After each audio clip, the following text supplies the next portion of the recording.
Thank you for staying tuned to Early Exchange. And this morning, the first conversation will be about the approval of IMF for a $360 million fund for Ghana in a $3 billion loan program that the IMF signed with Ghana. The country had seen itself in an economic crisis beginning from 2022, and the IMF came to the rescue.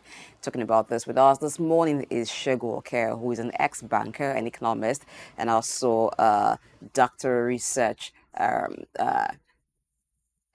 who's doing his doctoral research at Pan Atlantic University. So this man is a man of many parts, and that's why he qualifies to talk about this with us this morning. Because when it comes to giving out loans, while working in the banking industry for about 2 decades, he had reasons to approve loans. And as an economist, he will take a look at the economic situation with Ghana. And so let's welcome Segun Oke this morning to the show. Thank you very much. Good to be back. Yes, good to be back. It's been a long while. Yes, it's been. So how are you guys doing? Yeah, we're fine, and it seems like you're doing very fine. All right, let's get to the conversation. So, Ghana going to the IMF for rescue when the country found itself in an economic crisis. It looks like a rhetorical question, but I need to ask it. Why? Why always run to either IMF or the World Bank? Why do we most times find some African countries in this situation? This is Ghana. We're talking about the cocoa, the gold dealers. Let's begin from there. Okay, well, I think Ghana's issue were a mixture of a lot of things. You know, the pandemic setting, their inflation was at a rocket high at about 52%, which has never been seen before in Africa. And you see the Cedi, their legal tender was tumbling. It still hasn't recovered till today. But I think the IMF or the World Bank is always like a big brother that you run to when you have problems. So it's even good that there's somebody for you to run back to. It's just like a child when you have problems, maybe you lose your accommodation, you lose your job, you go back to your parents. So the IMF has provided a buffer, a succor for most African countries, developing countries, to come back to and seek, how will I call it, restitution when things are not falling into place. But from the indices that have been said about Ghana now, Ghana's inflation has come down from about 52% to about 30% now. But the Cedi has not recovered, and the macroeconomic outlook is looking positive. You know, and there's a more tightening of the fiscal monetary policies. That overspending is no longer the way it used to be. You have to understand that the African countries have a similar problem. You know, overspending, there's squanders, there's no discipline when it comes to fiscal and monetary policies. So the good thing about the IMF or the World Bank is that when you go to them for help, they bring you back to the drawing table and they tell you what you've not done right. And they tell you what to do if they are to assist you. So it's like you and you must comply. It's like a recalcitrant child who never listened to the parents. And when you now make those mistakes and you come back and the parents say, oh, I told you. Now you're going to go back to the drawing table. You're going to do this, you're going to do this. So at least the IMF has approved another $360 million to be disbursed. I think that's the third tranche to be disbursed from the global $3 billion post-COVID-19 relief bailout that was approved for them. So if they had not met those things that the IMF put on ground for them to meet, the credit committee, the executive credit committee of IMF will not approve this immediate disbursement. So I think Ghana is on the upward swing. All right. Let's review what Ghana has done in the last 2 years. You're aware of what happened with the aftermath of COVID, which affected virtually all nations as a result of overspending and certain responsibilities that came as a result of that. Now, 2 years ago, if you look at the inflation rate in Ghana, was about 54%. But as of May of this year, the first quarter of this year, they've achieved some recovery. What do you think has happened in the last 1 quarter, looking at the economy of Ghana? What have they done differently to have led to that improvement from 54% as regards inflation, and then as of May, you have 24%. What do you think is significant about what they've done in the last 6 months? Okay, like I said before, the African countries, the African leaders, they know what to do. They really just choose not to do what they need to do. Okay, the tightening of the excesses, that overspending, investing in what is not necessary, curbing corruption, tightening the loopholes where those outflows come in. I think the IMF has identified that to Ghana. And there's been like a roadmap of, oh, you do this, you know what I mean? The monetary policies have to be improved, you know what I mean? Um, you need to stop doing this, you need to stop doing. I think it's just a guide that the IMF has provided to them, like a template that they should follow. Sometimes, the IMF will come and say, oh, you need to devalue your Naira, you need to deliver your Cedi, So I think they provided a roadmap for recovery for Ghana. And that is that roadmap that they followed. And I think with discipline, it has worked for them. That's it. It's not as if they did anything extraordinary. They were just made to do what they were supposed to do initially that they failed to do. Okay, so I was listening to you, and at first you had mentioned policies that the IMF. I mentioned what? You mentioned the IMF probably giving like a roadmap. You said, okay, so they bring them to the drawing table. I'm trying to use your exact words. And where they probably have problem, they point to them and say, this is where your issues are. And probably if you get to do this, you might be back on track when it comes to, your economy. And so in follow up to the question Femi had asked you, you had also mentioned that certain monetary policies, you talked about the devaluing of the Naira as well. If we had to juxtapose that with what's happening currently in our economy in Nigeria, would you say there are certain policies, especially from the IMF, that has had adverse effects on African countries? The devaluation of the Naira, for example, we've seen how it has taken a toll as compared to, the dollar. If you put them side by side, at some point it was all-time high, 1,800. Should we always go back to, an organization that will point us in a direction that will have an adverse effect on us in the long run? I mean, it feels like a twofold question, but yeah. Okay. I think from what has happened, I think Africa, we are majorly the cause of our own problem. If we don't build our reserves, how do we stabilize our local currency? So there are factors we need to achieve before we now say, oh, our Naira has to improve. When we've plundered when we plundered our reserves, and those things it's like an edge against inflation, against external stimulus that could affect our local currency.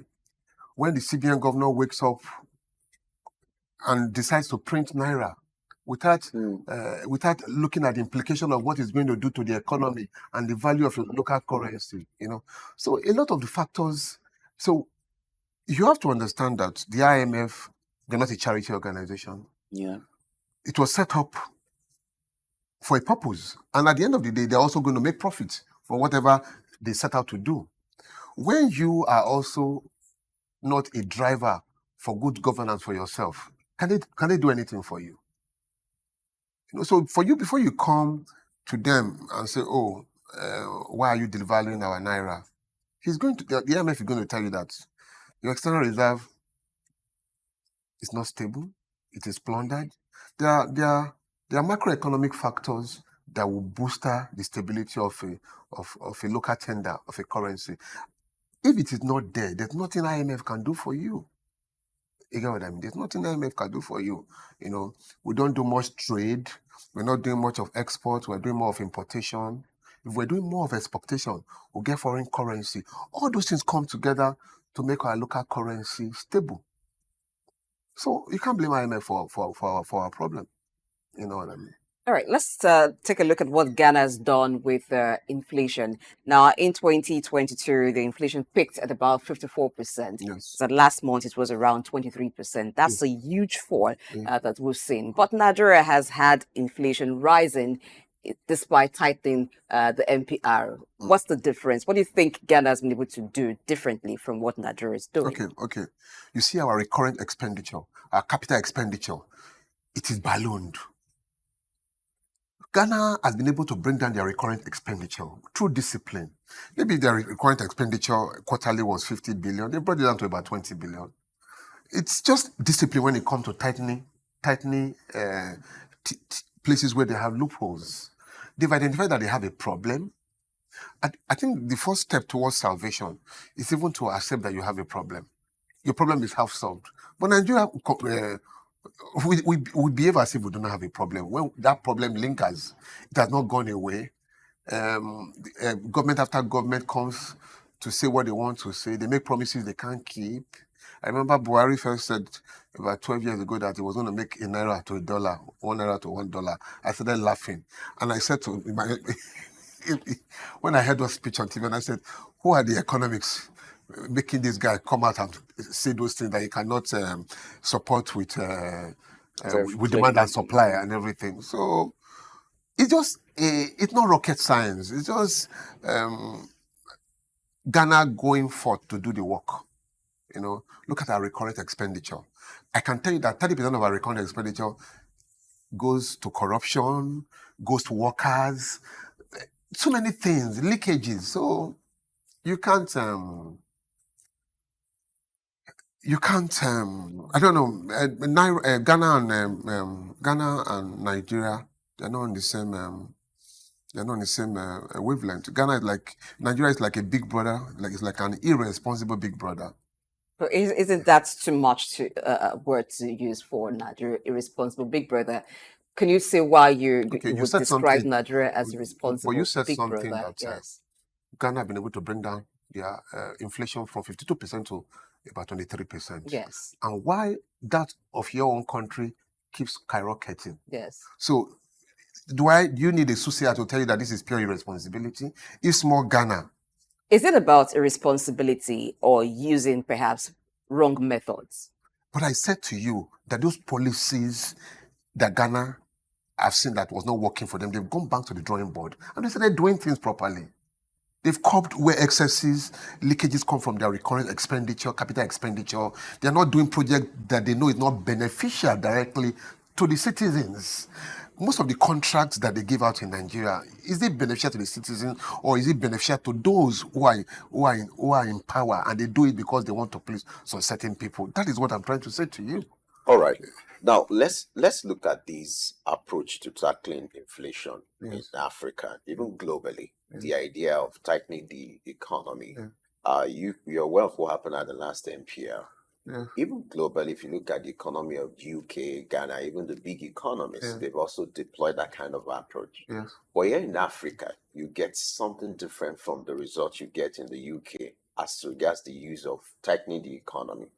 Now, that template has been likely criticized, especially when it comes to Africa. When you tighten the economy, you increase the MPR, it means that investors will not be able to have access to funds because it will discourage them from borrowing. But you realize that as inflation goes up, you have to increase MPR. But the question is, which is, that template has been criticized, that is not actually controlling inflation. Looking at the peculiarities of the economic challenges in Africa, do you think we still need to adopt that approach? UK is getting results with the inflation rate that you're getting, but in Africa it's the opposite. So when you keep tightening the economy, does it really have and address the peculiarity of the challenges of the economies you have in Africa? Or we need to look inward rather than dictating or allowing IMF to dictate the template, looking for homegrown solutions in solving these peculiar challenges we seem to have in Ghana, which is also similar to what we have in Nigeria? Okay. What I'll ask you is that the development economics that I've studied a lot about African economy, what are they doing? Those are the people who should sit down with the African Development Bank and with these development institutions and work out a way forward for us. You and I will just sit down here and talk and nothing will be done. They know what to do. Okay, they've seen that inflation right now is a global thing. There's inflation all over the world. But you can see some countries or some continents have also been able to bring down inflation in a way that is commendable. Even Ghana has been able to do it. Like the question you asked, the economist, the Reserve Bank, which is the CBN, needs to sit down and see what is not working, and see how to do a paradigm shift. Whenever they are going for their monetary policy meetings, I'm always very scared because I know the outcome that, inflation is not coming down. NPR is not going to come down. As long as inflation keeps going on, NPR rate will keep on going. I don't even believe anybody can go to the banks and borrow money anymore. Do you know the lending rates now? Yes. 33%, 35%. So how are you able to borrow money and also not pay back and make profits? It's a bad time for everybody. It's not a time. This is just a rescue process where people hold on to the little that they have. This is not the time where you take unnecessary risk because you don't know how it's going to churn out. But you can see that the Reserve Bank, which is CBN, are also trying to put on policies to help the economy. You see that they are asking the banks to recapitalize, to make the banks stronger. So they've been able to put in small policies to, well, I'm hoping that in the next 1 year, or very foreseeable future, because the current CBN governor seems to know what he's doing. So he's been able to separate politics from Policies. from what he needs to do. So I think it's going to take a while. It's going to take a process. We're not just going to think that this present administration is going to do miracles. It's not Jesus Christ. So it's going to follow process. So I think we need to just be patient. But I'm hoping that people do not die while being patient because things are very tough. I don't even believe the banks are making money anymore. You know what I mean? If you go to banks now, you see the weight of bad loans. The weight of bad loans because of all these policies. People are not able to pay back the money that they take. So I don't know. Well, a clear evidence will be that of Heritage Bank and, of course, the issues that happened afterwards. But then that's not the focus. If we go back to Ghana just very quickly, I'd like to backtrack. Yes, we've talked about inflation dropping 23% just last month. We've talked about how the economy of Ghana has improved. But then the Ghanaian cedis has continued to struggle. I mean, as compared to foreign exchange or the basis there. What would you attribute to this, and how can Ghana get to improve this? Well, like I said before, the stability of any currency has to do with the demand and supply. You know what I mean? If Ghana does more export and they're able to boost their foreign reserve and they build it up on an upward surge, it's going to directly impact the valuation of their currency. But from the problem that they've had, they're even just trying to the rescue process is in phases. So they are also trying to see what they can do to even survive and stabilize the economy. So I think they have to stabilize the economy first before they now start looking for how to stabilize the city, because it's scary. Because I would have thought that they both would go hand in hand, but I don't think that is what is happening now. I know Ghanaians they used to export a lot of cocoa, they used to export a lot of gold, and they said they're now an oil producing nation. So I don't know. I can't tell what they are not doing right. You know what I mean? Yes. Can we take a look at what Ghana possibly isn't doing right? Not just Ghana. Let's extend it to the rest of Africa. Being rich in mineral resources, yet lacking funds. Ghana is rich in gold, rich in cocoa, rich in oil. Excuse me. So some countries have just one. Saudi Arabia have been able to do very well with oil.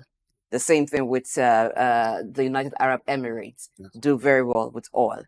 But here we have, in Africa, countries that have multiple natural resources that are in high demand globally, yet struggling. always having trade deficits, and they're struggling with crumbling currencies. What fundamentally seems to be the issue?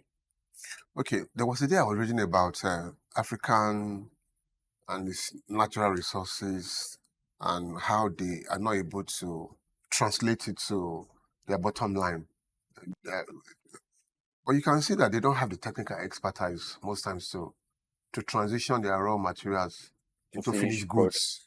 So they also need to call the developed worlds who will come and take advantage of us, who will come and say, oh, we found oil.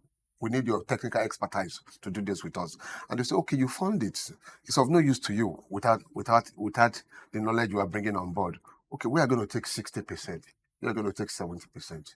You can now see that those nations that do not even have the natural resources that we call to partner with us, at the end of the day, they are richer than us because they also take advantage of us. But for instance, Nigeria has had oil since 1952, or at least have known oil to be in commercial quantities since that time to now. That's a long time. Shouldn't these countries, Nigeria, Ghana, other African countries, have developed capacity in technical aspects? We have institutions dedicated to these purposes. We have people who were trained abroad for these purposes, and sometimes they return back to the companies that sent them. We have the NNPC, for instance, in Nigeria, which is the country's oil company, as you have Saudi Aramco in Saudi Arabia.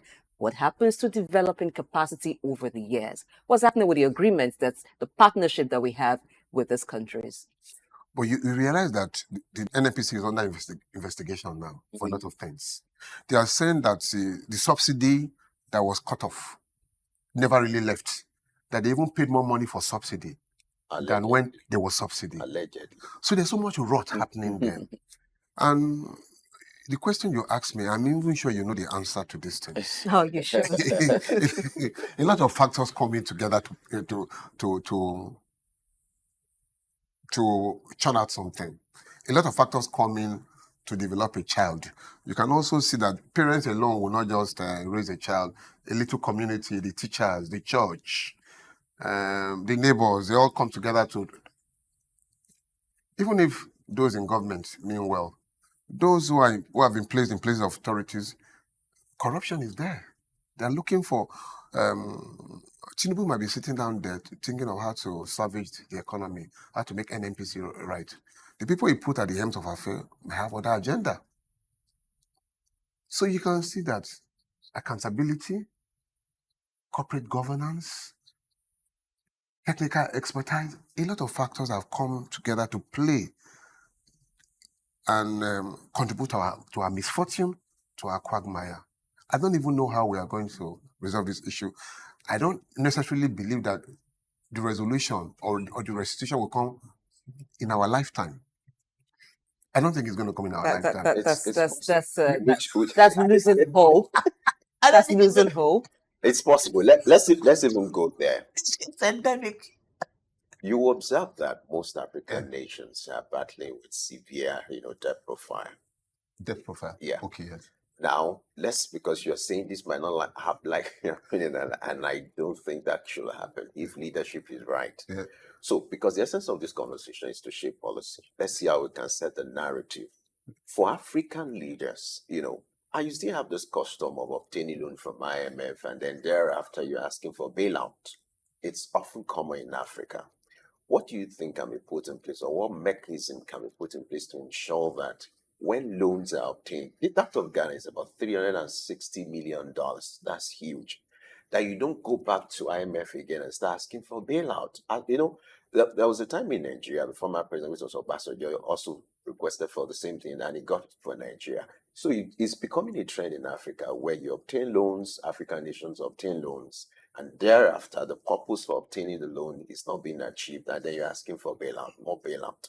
So what can be done to ensure that while dealing with public debt, you're also looking inward to generate revenue and also ensure that the issue of cost of governance also comes into question?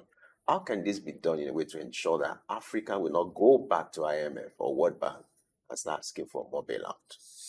Okay. You can see what the IMF has done to Ghana now. There were conditions put in place before they could access those monies. They wanted them They wanted them to strengthen their macroeconomic policies. They wanted them to restructure their bonds because Ghana was going to default even on their bonds. People that have subscribed. So there were a lot of things wrong with Ghana. So when they went to IMF had told them that, okay, before you're able to access this particular thing, this is what you must do. This is what you must do. This is what you must do. That's discipline. So I think that's what the development institutions should just do to anybody that comes to take money from them. I honestly believe that when these African countries go to IMF, they have no intention of paying back. When they go and ask for this money, in their mind, they have no intention of paying back. That's why you keep seeing they keep on asking for bailout. It's like a circle over and over again.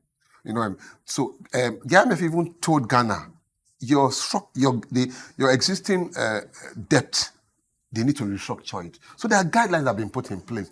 But do they really follow these guidelines? But even though the IMF is disbursing this 360 million for them, I don't think they are going to allow them spend this money the way they want to spend it. So you can just draw it. They're going to monitor spending. So it's not going to be business as usual. They're no longer stupid. They know the IMF and the World Bank and all these development agencies, they know what Africa is made for. They know the corruption among us now. So it's just like an old man that needs to be treated like a child. That's the way they treat us. And if you see the conditions that have been put down by the IMF of what Ghana should do, it's like an old man who does not know what he's doing, being told to go back and do what he needs to do. And you must follow those conditions. All right. So in terms of restructuring, Ghana has been restructuring about $30 billion debt with the G20. Yes, the G20 common framework. Yes. So it has reached an agreement, and it has reached an agreement with about 2 bondholders. About $4 billion has been forgone. That seemed like significant progress. Yes. And then I'm looking at some other countries coming along to say, hey, Ghana was able to do this, or Ghana was giving debt forgiveness in some areas. Can we get to what is the road that they should follow? You said that the IMF set down rules. Yes, we know the IMF does that. The World Bank too. Even in banks, when you go as an individual, as a business person, there are guidelines. But sometimes we know that people default, same way countries default. So for defaulting countries, what should be done by the IMF and even the citizens, the institutions, to ensure that they do not default? Because Ghana had keyed into the guidelines of the IMF, and even in terms of debt restructuring, that's why they could get about $4 billion of their debt forgone.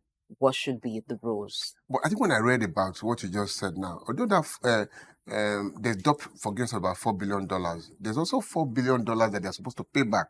Yes. You know what I mean? From their excess. So if you look at it, it's like robbing Paul to pay Peter.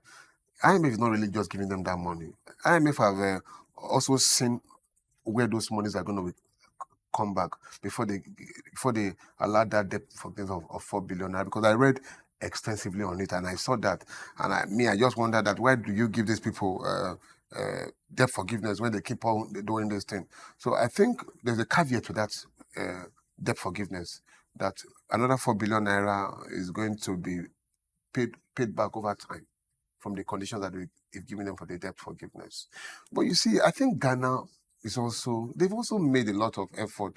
They've identified that they have a problem, and they're consciously going after it.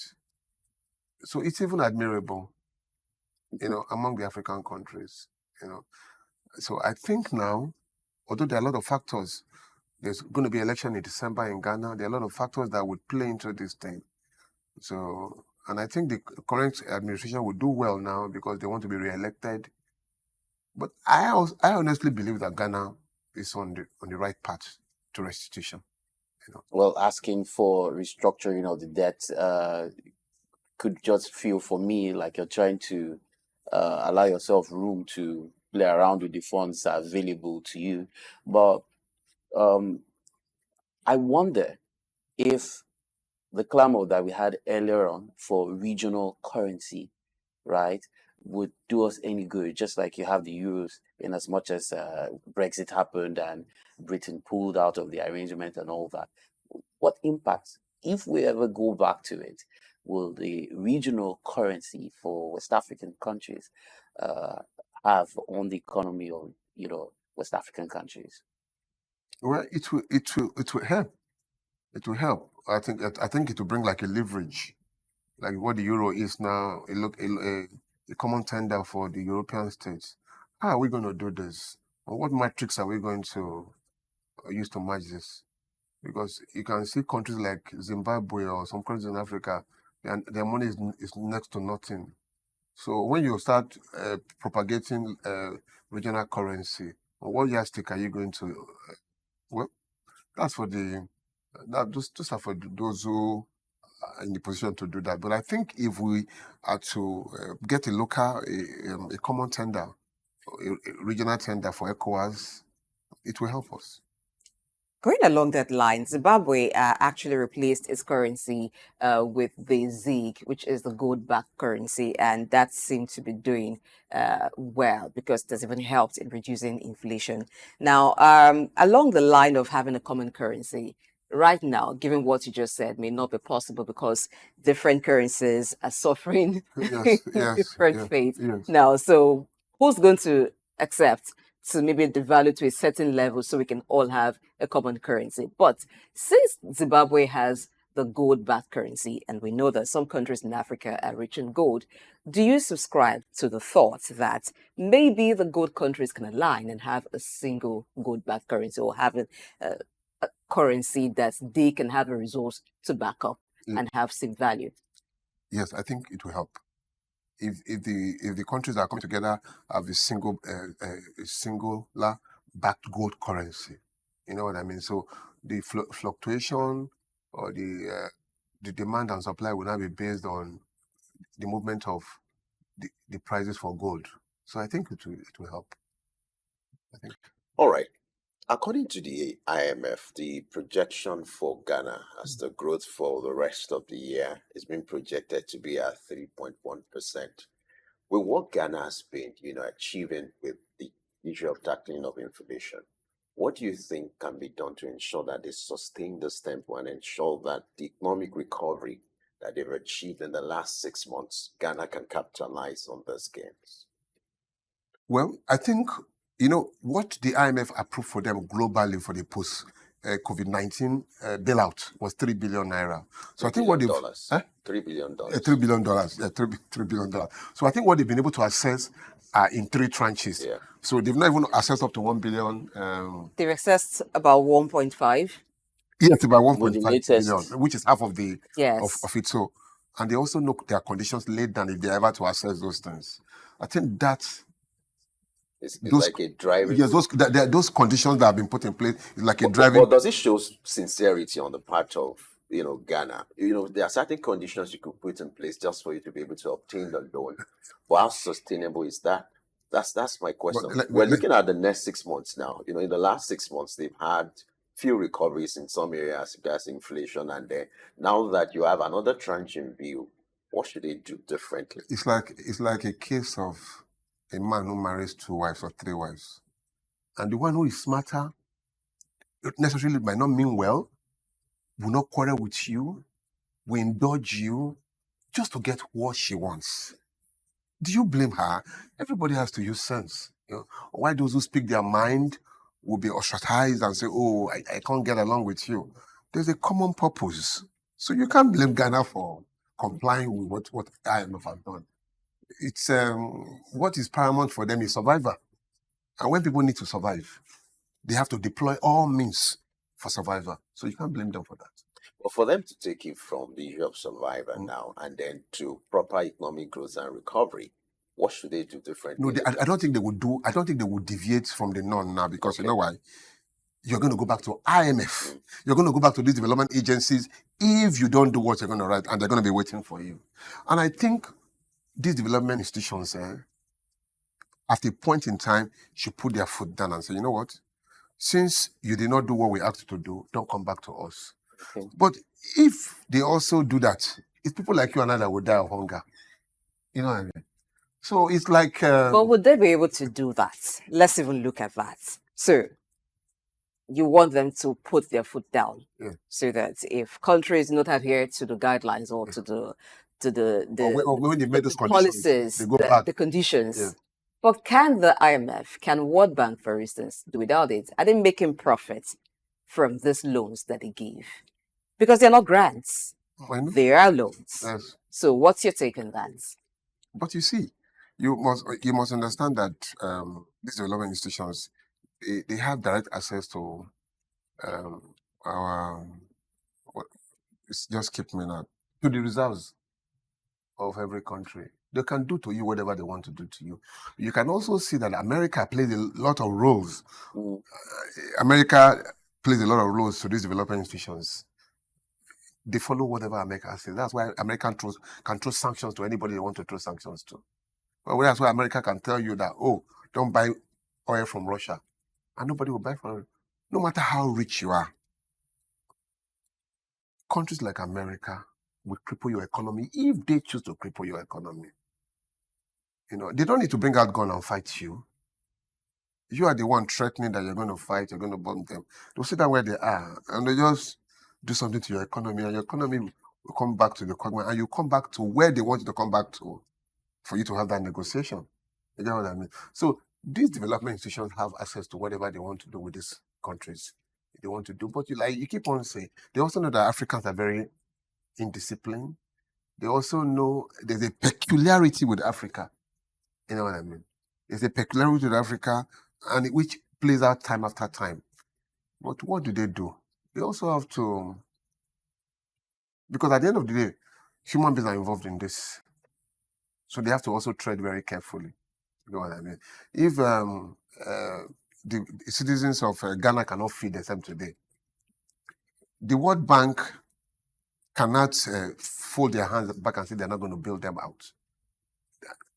Instead of giving them loans, they might have to give them grants. There are ways the African countries can make money or can get money from these development institutions if they want to get it. And they know it. And they exploit it to their own advantage.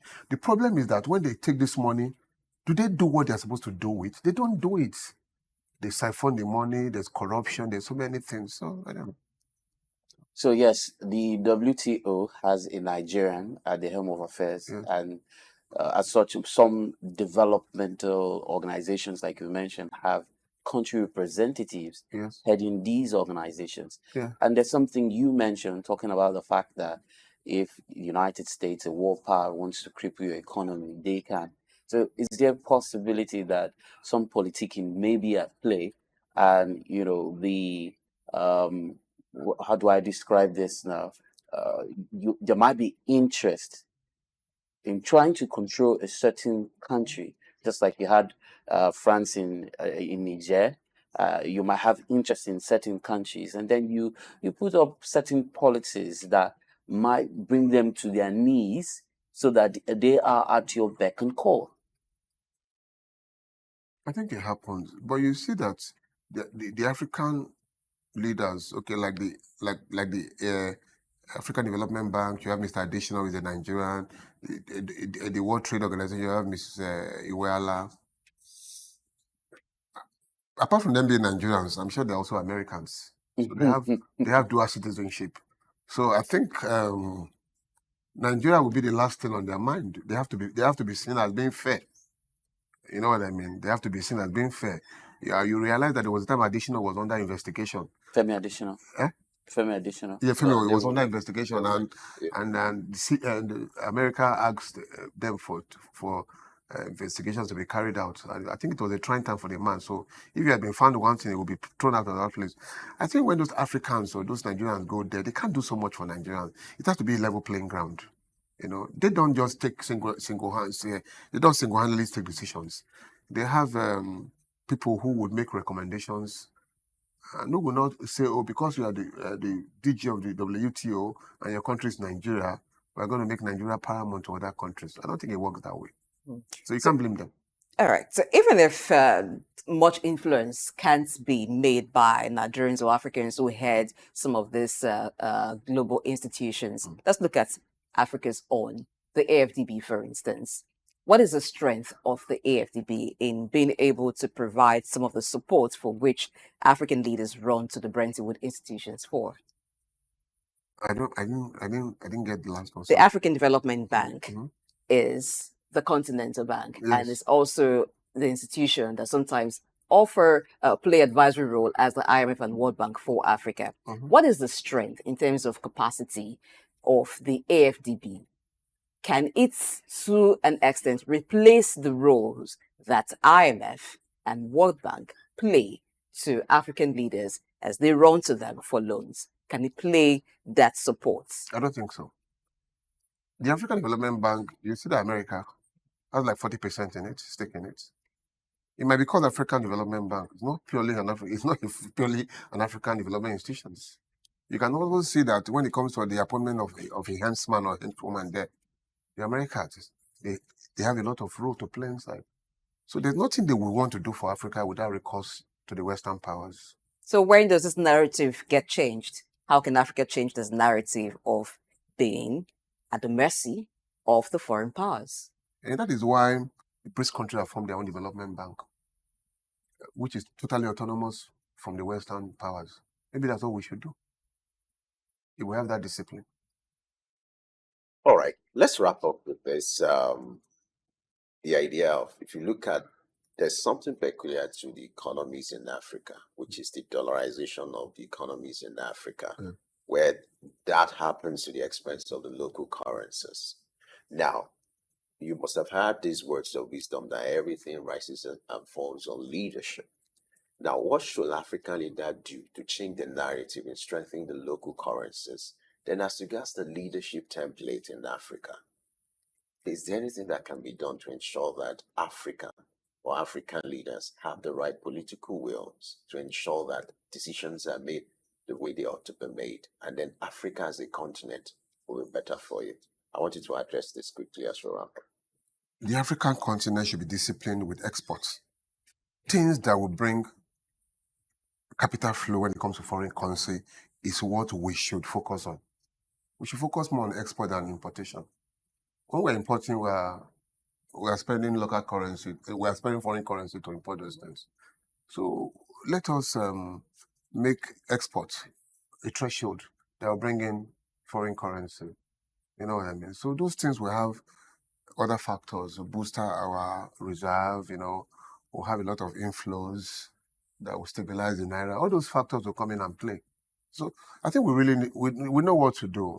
I think it's not rocket science. All right. Thank you so much, Segun Oke, who is a Doctoral Research Associate at Atlantic University. He's also an ex-banker and economist. He's been with us on the show this morning as we looked at the IMF's approval of $360 million loan for Ghana, which is part of a $3 billion loan program that began in 2022. And we also talked about African countries running to institutions like the IMF, World Bank for loan. What does this loan get expended for has also been part of the conversation. We hope that the narrative gets changed where Africa would do what is best for the continent, even if you must borrow, because this seems to be some business sense in borrow. What do you spend the money for? It should be expended for what will bring development to Africa. Again, thank you for being on the show. We hope it doesn't take a long time to have you back. Everybody come with me. I'll come. All right, from Cedi.